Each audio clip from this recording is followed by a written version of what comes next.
한국은 도움이 안 됐다. 도널드 트럼프 미국 대통령이 올해 4월 2일 공개석상에서 한 말입니다. 여기서 끝이 아닙니다. 미국이 북한 위협을 막으려고 주한미군을 배치했는데 중동에서 한국의 도움을 받지 못했다. 주한미군까지 거론했습니다. 이 발언이 왜 무서운지 지금부터 보여드리겠습니다. 트럼프는 한 달 뒤 독일에 실행했습니다. 미군 5,000명을 빼고 자동차 관세를 25%로 올렸습니다. 군대와 관세 두 개를 동시에 때렸습니다. 이 영상을 끝까지 보시면 세 가지를 알게 됩니다. 첫째, 트럼프의 보복 패턴이 무엇인지. 둘째, 그 패턴이 한국에 이미 3단계까지 진행됐다는 사실. 셋째, 한국이 독일과 다른 단 한 가지가 뭔지. 세 번째가 가장 소름 끼칩니다. 지금부터 낱낱이 파헤쳐 보겠습니다.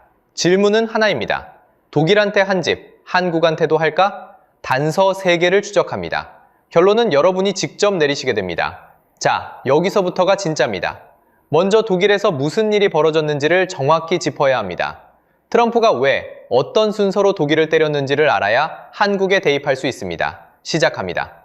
올해 2월 28일, 미국과 이스라엘이 이란을 선제 타격하면서 전쟁이 시작됐습니다. 이미 벌어진 일입니다.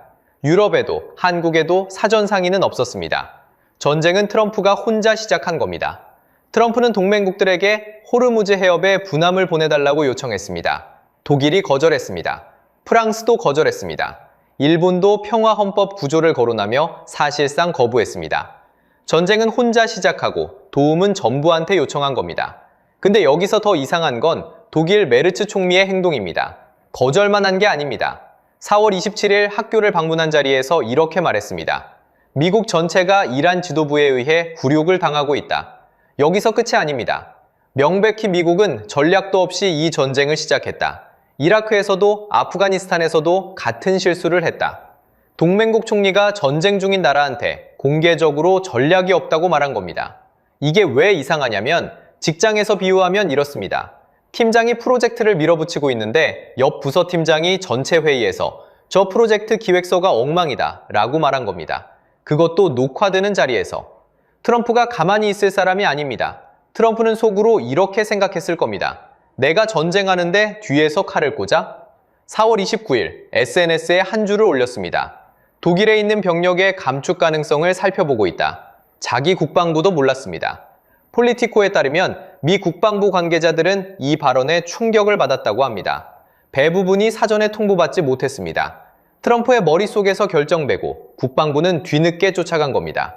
이틀 뒤인 5월 1일 헤그세스 국방장관이 공식 명령을 내렸습니다. 독일 주둔 미군 35,436명 중 약 5,000명, 전체의 14%를 6개월에서 12개월 내에 철수한다. 이미 벌어진 일입니다. 같은 날 트럼프는 관세 카드도 꺼냈습니다. 이 유산 승용차와 트럭에 대한 관세를 다음 주부터 15%에서 25%로 올리겠다고 선언했습니다. 법적 근거는 무역확장법 232조입니다. 대통령이 국가 안보를 이유로 단독 결정할 수 있는 조항입니다. 작년 7월 미국과 EU는 스코틀랜드 턴베리에서 무역 합의를 맺었습니다. 대부분의 상품 관세를 15%로 묶기로 한 협정입니다. EU는 이 합의로 월 8,600억 원에서 1조 원을 절감할 것으로 기대했습니다. 1년 전에 악수하고 계약서 쓴 상대가 문자 한 통으로 파기한 겁니다. 여기서 보복 패턴이 보입니다. 1단계 요청, 2단계 거절, 3단계 불만 표출, 4단계 보복. 그것도 미군 철수와 관세 인상을 동시에 때립니다. 비유하면 운전 중 경적을 한 번 울렸는데 무시당하자 추월해서 앞에 섰습니다. 근데 이 패턴, 한국한테도 이미 시작됐습니다. 여기서부터가 우리 얘기입니다. 단서 첫 번째, 파병 불응입니다. 3월 19일 미일 정상회담에서 다카이치 일본 총리가 평화헌법 구조를 거론하며 호르무즈 파병을 사실상 거부했습니다. 트럼프의 시선이 한국으로 넘어왔습니다. 3월 20일 트럼프가 말했습니다. 나는 한국을 사랑한다. 우리는 한국과 훌륭한 관계다. 우리는 한국을 많이 도와주고 있다. 사랑 고백이 아닙니다. 사랑한다 다음에 많이 도와주고 있다가 붙었습니다. 이건 청구서입니다. 사랑한다는 말이 이렇게 무서울 줄 몰랐습니다. 그로부터 열 이틀 뒤 트럼프는 한 단계 더 올라갔습니다. 4월 2일 한국을 콕 집어 도움이 안 됐다고 공개 발언했습니다. Not helpful. 영어 원문 그대로입니다. 이게 왜 이상하냐면 메르츠가 불욕이라고 비판해서 보복당한 겁니다. 한국은 비판하지도 않았습니다. 조용히 거절했을 뿐인데 트럼프가 먼저 공개 기록을 남긴 겁니다. 카드를 꺼낸 겁니다. 독일 패턴의 3단계, 불만 표출이 이미 완료됐습니다. 도대체 한국 정부는 어떤 선택지가 있는 걸까요? 한국갤럽 조사에서 국민 55%가 호르무즈 파병에 반대했고 30%만 찬성했습니다. 파병하면 국민이 반발하고 안 하면 트럼프가 보복합니다. 브레이크도 엑셀도 못 밟는 차에 앉아 있는 겁니다. 과장이 아니냐고요? 단서 두 번째, 관세 위협 전력입니다. 이건 이미 벌어진 일입니다. 올해 1월 27일 트럼프는 한국에 대한 자동차와 상후 관세를 15%에서 25%로 올리겠다고 위협했습니다. 한국 국회가 한미 무역 합의를 비준하지 않았다는 이유였습니다. 이 합의에는 한국이 미국에 3,500억 달러를 투자하겠다는 약속이 들어있습니다. 우리 돈으로 약 490조 원 규모입니다. 국회 비준이 늦어지면서 이행이 지연되고 있고 트럼프는 이걸 빌미로 삼았습니다. 약속을 안 지켰으니 관세를 올리겠다는 논리입니다. EU한테 실행한 25%를 한국한테 이미 한 번 겨눈 전력이 있습니다. 주먹을 한 번 들었다 내린 사람이 다시 안 들 거라는 보장이 있습니까? 턴베리 합의도 1년 만에 파기됐습니다. 약속은 트럼프 앞에서 종이 한 장입니다. 숫자로 보면 더 무섭습니다. 자동차 관세가 15%에서 25%로 올라가면 현대차와 기아의 추가 관세 비용이 약 4조 3천억 원입니다. 하나증권은 10조 원을 넘을 수 있다고 전망했습니다.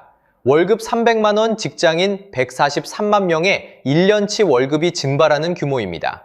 이게 대체 왜 한국만 더 위험한 걸까요? 일본도 파병을 거부했습니다. 하지만 일본은 대미 투자 이행에서 한국보다 한 발 앞서 나갔습니다. 첫 투자철에 발표하고 성과를 보여줬습니다. 트럼프는 비교합니다. 왜 일본은 하는데 한국은 안 하느냐? 이 한 문장이 나오는 순간 한국이 먼저 맞습니다. 비교당하는 순간이 가장 위험합니다. 독일이 맞은 건 비판해서입니다. 한국이 맞을 수 있는 건 뒤처져서입니다. 이유가 다를 뿐 결과는 같습니다. 근데 여기서 끝이 아닙니다. 세 번째 단서가 남아 있습니다. 주한미군 카드까지 이미 움직였습니다. 트럼프가 말로만 한 게 아닙니다. 군 지휘관의 입에서도 신호가 나왔습니다. 제이비 어브런슨 주한미군 사령관이 미 하원 청문회에서 이렇게 발언했습니다. 병력 숫자보다 역량에 확고히 초점을 맞추고 있다. 주둔은 기본 전제이지만 규모에서 역량으로의 전환을 이해해야 한다. 숫자가 중요한 게 아니다. 이 말을 뒤집으면 숫자가 줄어도 된다입니다. 회사에서 인원보다 효율이 중요하다라고 하면 뭐가 시작되는지 아시잖아요. 구조조정의 시작 언어입니다. 주한미군 쪽은 즉각 진화에 나섰습니다. 브런슨 사령관은 감축을 언급한 적이 없다고 밝혔습니다. 하지만 독일도 똑같았습니다. 미 국방부도 트럼프가 SNS에 올리기 전까지 몰랐습니다. 진화가 안심의 근거가 됩니까? 4월 30일 한국 국방부가 발표했습니다. 한미 간 주한미군 감축이나 철수 논의는 전혀 없다. 바로 다음 날인 5월 1일 미 국방부에 주동미군 감축이 주한미군에도 영향을 미치느냐고 물었습니다. 답변이 이랬습니다. 잠재적 병력태세 조정 문제에 대해서는 코멘트하지 않는다. 없다가 아닙니다. 코멘트하지 않겠다입니다. 독일 철수가 공식화된 바로 다음 날의 답변입니다. 안심할 수 있는 답변이 아닙니다. 주한미군은 약 28,500명입니다. 방위비 분담금은 올해 1조 5,192억 원이고 2030년까지 매년 물가 상승률만큼 올리기로 5년 협정이 체결돼 있습니다. 하지만 턴베리 합의도 5년은커녕 1년을 못 버텼습니다. 트럼프의 4단계 보복 패턴에 대입합니다. 1단계 요청, 호르무즈 파병 요청했습니다. 2단계 거절, 한국이 선을 그었습니다.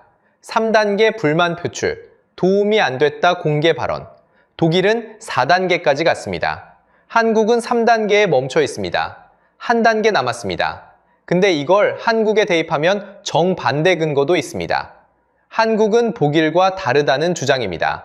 무시할 수 없는 논리이기 때문에 공정하게 짚겠습니다. 첫 번째 차이, 전략적 가치입니다. 독일은 러시아를 상대하는 유럽 방어선입니다. 한국은 중국을 견제하는 아시아 최전방입니다. 미중 정상회담을 앞두고 한국이라는 지렛대를 스스로 무너뜨리면 트럼프에게도 악수입니다. 두 번째 차이, 한국은 공개 비판을 하지 않았습니다. 메르츠는 굴욕이라고 했습니다. 한국은 조용히 거절했습니다.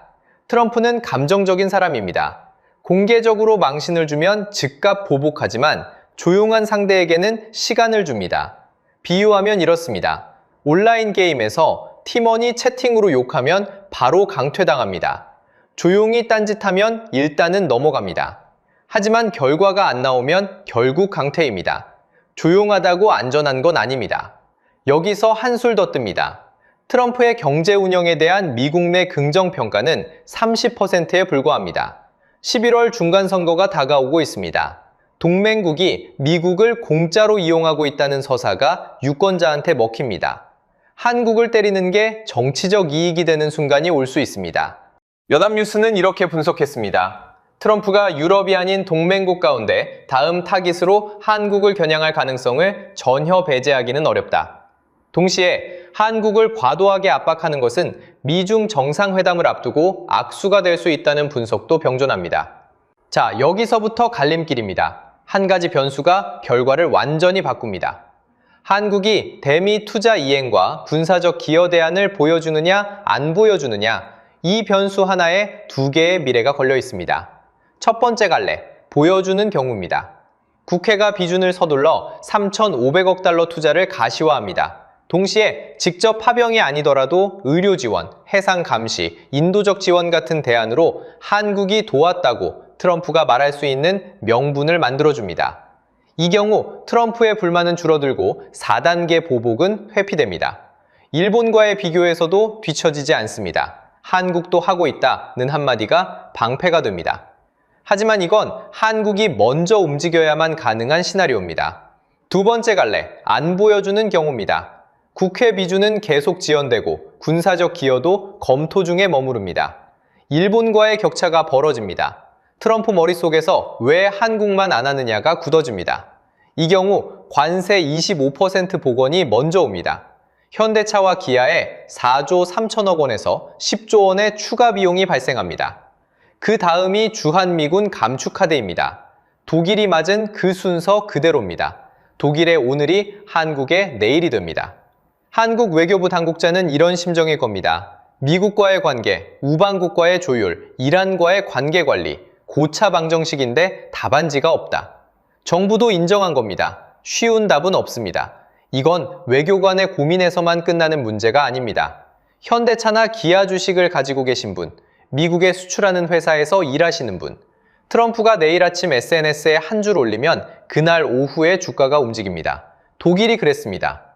체감으로 따지면 이렇습니다. EU 자동차 관세 인상으로 추가 비용이 약 6조 7천억 원 발생합니다. 한국 인구 5,100만 명으로 나누면 1인당 약 13만 원입니다. 한국이 맞으면 현대 기아만 4.3조에서 10조입니다. 여러분, 월급에서 빠지는 돈입니다. 방위비 분담금 1조 5,192억 원도 안전하지 않습니다. 5년 협정이 체결돼 있지만 텀베리 합의도 1년을 못 버텼습니다. 트럼프가 재협상을 요구하면 이 숫자는 올라갑니다. 트럼프 앞에서 협정은 시작점이지 결승점이 아닙니다. 독일한테 한 짓, 한국한테 안 할 거라는 보장은 어디에도 없습니다. 트럼프의 보복 패턴은 명확합니다. 요청하고, 거절당하고, 불만을 표출하고, 보복합니다. 독일은 4단계가 끝났습니다. 한국은 3단계에 있습니다. 한 단계 나갔습니다. 근데 이보다 더 무서운 게 하나 남았습니다. 트럼프가 이탈리아와 스페인에서도 미군 철수를 배제하지 않겠다고 했습니다. 비협조국 전체로 보복이 확산되고 있습니다. 이게 한국의 어떤 의미인지 다음 영상에서 다루겠습니다. 댓글로 여러분의 생각을 알려주세요. 한국은 파병을 해야 할까요? 투자 이행을 서둘러야 할까요? 지금처럼 신중하게 가야 할까요? 정답은 없습니다. 하지만 시간은 줄어들고 있습니다. 좋아요 꾹 눌러주시고요. 궁금한 거 있으면 댓글로 남겨주세요. 구독이랑 알림 설정 잊지 마시고 다음에 또 찾아뵙겠습니다.